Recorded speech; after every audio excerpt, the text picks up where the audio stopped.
મહિલા અને બાળ કલ્યાણ મંત્રી પ્રફુલ પાનસેરિયાએ કહ્યું, વહાલી દીકરી યોજના હેઠળ રાજ્યની 2.78 લાખથી વધુ દીકરીઓને લાભ અપાશે.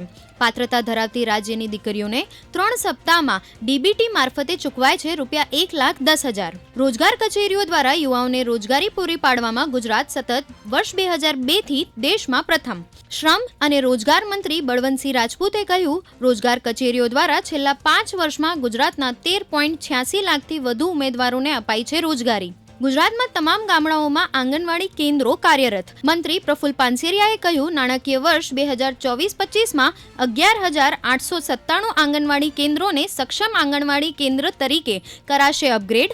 આંગણવાડી કેન્દ્રોના વાર્ષિક મેન્ટેનન્સ માટે આંગણવાડી દીઠ આપવામાં આવે છે ₹8,500ની ગ્રાન્ટ. મોરબીને નવીન એરપોર્ટ ઉપલબ્ધ કરાવવાની કામગીરી પ્રગતિમાં. નાગરિક ઉડ્ડયન મંત્રી બળવંતસિંહ રાજપૂતે કહ્યું, પ્રથમ તબક્કામાં 90 અને 70 બેઠક ધરાવતા વિમાનનું કરવામાં આવશે ઉતરાણ. એરપોર્ટના નિર્માણથી રોજગારીની નવી તકો થશે ઉપલબ્ધ.